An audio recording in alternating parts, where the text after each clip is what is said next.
మన భారత రాజ్యాంగం ఆర్టికల్ 21 ఎటుపోతుందో కూడా అర్థం కాని పరిస్థితుల్లో మన భారతదేశం ఉందన్నమాట. రీసెంట్ గా జరిగిన ఒక కేసు అజిత్ కుమార్, అతను వచ్చేసరికి భద్రకాళి అమ్మన్ టెంపుల్ అంటే మదురై పక్కనే ఉంటుంది, శివగంగ డిస్ట్రిక్ట్, తమిళనాడు రాష్ట్రం. అందులో భద్రకాళి అమ్మన్ టెంపుల్ లో ఒక సెక్యూరిటీ గార్డ్, అతను చేసిన నేరం ఏంటి? Custodial death. ఇప్పటి వరకు కర్ణాటకలో ఒక 4.5 years నుంచి 24 కస్టోడియల్ టార్చర్ డెత్స్ జరిగినాయి. అంటే స్టేషన్లో హింసించి చనిపోయేటట్టు చేయటం అమానుషం. ఇది ఒక మనిషి చావు ఎలా ఉంది అంటే బాగా టార్చర్ చేసి చెప్పుకోలేని విధంగా రకరకాల ప్లేసుల్లో ఆ మనిషిని హింసించి చంపటం. ఇది కస్టోడియల్ డెత్ అన్నమాట. కస్టోడియల్ టార్చర్ డెత్ అంటారు. ఈ కస్టోడియల్ టార్చర్ డెత్ గత 4.5 సంవత్సరాల్లో ఒక తమిళనాడు రాష్ట్రంలోని 24 జరిగినాయి. మరి తమిళనాడు సీఎం పరిపాలన ఎలా ఉందో ఆలోచించాలి. అదేమంటే కేసు సిబిఐకి అప్పచెప్తామంటారు. అసలు ఏం జరిగింది అంటే, అతను ఒక security guard, private security guard, దేవస్థానానికి సంబంధించి. తను అక్కడ వర్క్ చేస్తున్నాడు. 10th class చదువుకున్నాడు.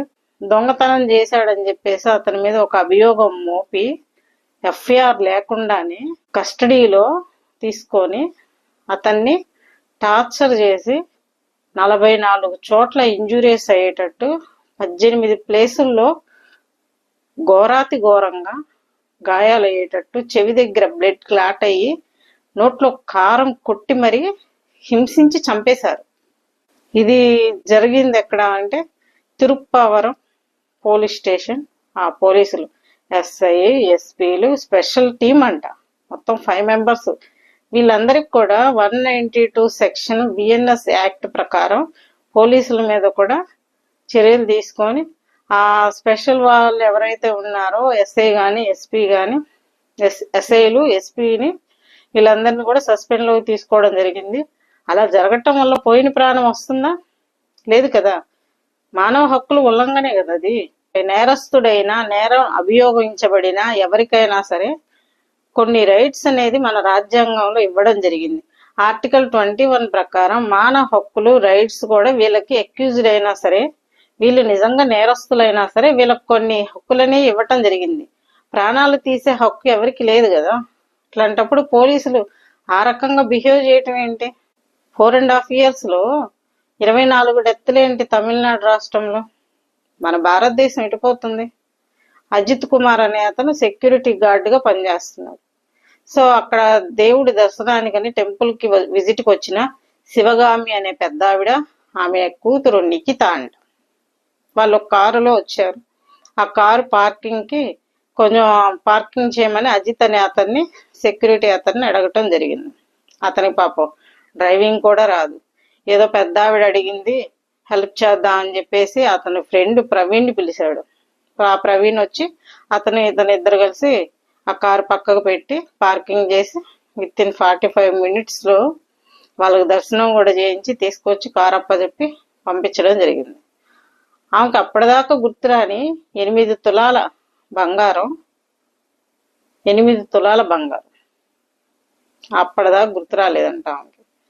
ఆ తర్వాత సగం దూరం వెళ్ళిన తర్వాత కారులో బంగారం ఉంది, అది పోయింది, మిస్ అయింది అని చెప్పి ఆవిడొచ్చి టెంపుల్ దగ్గర ఆ కార్ పార్కింగ్ చేసిన అబ్బాయిని అజిత్ని పిలిపించి వాళ్ళందరిని అడిగి మళ్ళీ అక్కడి నుంచి వెళ్ళి తిరుప్పవరం పోలీస్ స్టేషన్లో కంప్లైంట్ అనేది ఇచ్చింది. సరే, అక్కడ కంప్లైంట్ ఇచ్చినప్పుడు తిరుపవరం పోలీసు అక్కడ ఉన్న ఒక స్టేషన్కి సంబంధించి ఎస్ఐ, సిఏ ఉంటారు. వాళ్ళు అక్కడ ఎంక్వైరీ చేసి ఎఫ్ఐఆర్ కట్టి అతన్ని తీసుకొచ్చి విచారించి 24 hours మన ఆర్టికల్ 22 ప్రకారం ఎఫ్ఐఆర్ చేసి 24 గంటల్లో జడ్జి ముందు హాజరుపరిచి అతన్ని రిమాండ్కి పంపించటము, లేకపోతే జడ్జి చెప్పిన ప్రకారం చేయటం జరుగుతుందన్నమాట. అలా చేయలేదు ఇక్కడ. ఎఫ్ఐఆర్ కట్టలేదు. అతన్ని బలవంతంగా తీసుకొచ్చి విచారించటం ఒక నేరం. పోనీ విచారించారు, ఎఫ్ఐఆర్ లేకుండా విచారించారు. పోనీ ఎఫ్ఐఆర్ కట్టారంటే అది లేదు. ఎఫ్ఐఆర్ కట్టకుండా విచారించటం, మళ్ళీ పంపించేయటం, మళ్ళీ తెల్లవారుజామున వాళ్ళ ఇంటి దగ్గరికి వెళ్ళి అతని అన్నం తీసుకురావటం, మళ్ళీ విచారించటం. ఆ విచారణ కూడా ఎలా ఉంది అంటే అతనికి 18 ప్లేసుల్లో కారాలు కొట్టి ఘోరాతి ఘోరంగా హింసించటం, 44 చోట్ల గాయాలు, విపరీతమైన గాయాలు, చెవి దగ్గర బ్లడ్ క్లాట్ అయింది. మనిషి చనిపోక ఏం చేస్తారు? అవన్నీ తట్టుకోలేక అతను చివరాఖరికి నేరాన్ని అంగీకరించినట్టు చెప్పాడు. ఎందుకంటే అలా అన్నా సరే వదిలేస్తారేమో, బయటకు వచ్చిన తర్వాత ఏదో రిక్వెస్ట్ చేసి అడుగుదామని చెప్పేసి నేరాన్ని అంగీకరించలేదు. కానీ అంగీకరించినట్టు అతను ఒప్పుకొని పలానా ప్లేస్ లో పెట్టానని చెప్పేసి చెప్పటం. అది అసలు ఆర్టికల్ 22 ప్రకారం ఎఫ్ఐఆర్ చేసి 24 గంటల్లో జడ్జి ముందు పెట్టాల్సింది, అది చేయలేదు. పోనీ ఆర్టికల్ 20 ప్రకారం చూసుకుంటే బలవంతంగా సాక్ష్యం చెప్పించారు. ఇక్కడ ఆర్టికల్ 20 ఏం చెప్తుంది? బలవంతంగా సాక్ష్యం చెప్పించకూడదని కదా చెప్తుంది. ఆర్టికల్ 20కి వ్యతిరేకంగా ఇక్కడ బలవంతంగా సాక్ష్యం చెప్పించారు, బలవంతంగా నేరాన్ని ఒప్పించి అతను ఆ దెబ్బలకి ఆ టార్చర్ తట్టుకోలేక పలానా ప్లేస్ లో పెట్టానంటే అక్కడికి తీసుకెళ్ళి, అది కూడా అమ్మవారి టెంపుల్ వెనక ఆవులు గేదెలు ఉన్న షెడ్, అలాంటి ప్లేస్ లో అతన్ని తీసుకొచ్చి అడుగుతుంటే, నేను మీ బాధ తట్టుకోలేక, మీ టార్చర్ తట్టుకోలేక ఇలా చెప్పాను, నన్ను క్షమించండి, నాకే నేరం తెలియదు, నేనేం చేయలేదని చెప్పి అతను అంత రిక్వెస్ట్ చేస్తున్నా సరే అతన్ని ఆ రకంగా హింసించి చివరికి నోట్లో కారం బాగా పెట్టేసి వాటర్ కూడా లేకుండా చావు కారణమయ్యారు. చనిపోయాడు. చనిపోయిన తర్వాత ఆ శవాన్ని డిస్పాచ్ చేయడానికి వాళ్ళు అక్కడ చుట్టూ జనాలు అక్కడక్కడ ఉండేసరికి వాళ్ళకి అవకాశం లేకుండా పోయింది. లేకపోతే శవాన్ని ఎక్కడో చోట పడేసేవాళ్ళు, హ్యాపీగా వచ్చేసేవాళ్ళు, ఏం తెలియనట్టుండేవారు. మన భారతదేశంలో పోలీస్ డిపార్ట్మెంట్ లో 70% కూడా ఇలాగే ఉన్నారు. ఒక సజ్జనార్తో సహా, ఒక హయ్యర్ అఫీషియల్స్ అని లేదు, బాగా ఉన్నతమైన పదవుల్లో ఉన్న వాళ్ళు, బాగా తెలివిగల వాళ్ళు, బాగా ఆలోచన విధానం గల వాళ్ళు పోలీసులు, ప్రజలకి సేవ చేయాల్సిన వాళ్ళు, ప్రజలకి పిలిస్తే పలికే దైవం లాంటి వాళ్ళు పోలీసులు.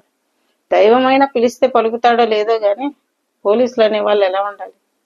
పిలిస్తే ఒక సామాన్యుడికైనా సెలబ్రిటీకైనా పిలిస్తే పలికే విధంగా ఉండాలి. కానీ ఓన్లీ సెలబ్రిటీస్ మాత్రమే పిలిస్తే పలుకుతున్నారు మన పోలీసులు, సలాంలు కొట్టుకుంటూ. అట్లా ఉంది వ్యవస్థ. 1997లో DK Basu versus state of West Bengal case ఒకటి, and Nilabati Behera versus state of Orissa 1993 కేసులో కానీ, Joginder Kumar versus state of UP Uttar Pradesh, ఈ కేసుల్లో కూడా మన సుప్రీంకోర్టు కొన్ని గైడ్ లైన్స్ అనేది ఇవ్వడం జరిగింది. అవి ఫాలో అవుతున్నారా ఒక్కళ్ళైనా? సజ్జనార్ కేసులో తను అడ్వకేట్ రజనీ గారు చేసిన దానికి ఆమె చెప్పిన తర్వాతే కదా వెలుగులోకి వచ్చింది ఆ ఎన్కౌంటర్ ఫేక్ ఎన్కౌంటర్ అని. అలాంటిది ఇప్పుడు ఈ స్టేట్ తమిళనాడులో కానీ కర్ణాటకలో కానీ అలాంటి అడ్వకేట్స్ రావాలి, ఇలాంటి వాళ్ళని అందరినీ శిక్షించాలి. ఇప్పుడు సస్పెండ్ చేసినంత మాత్రాన కొన్నాళ్ళు సస్పెండ్ చేస్తారు, మళ్ళీ డ్యూటీలో తీసుకుంటారు.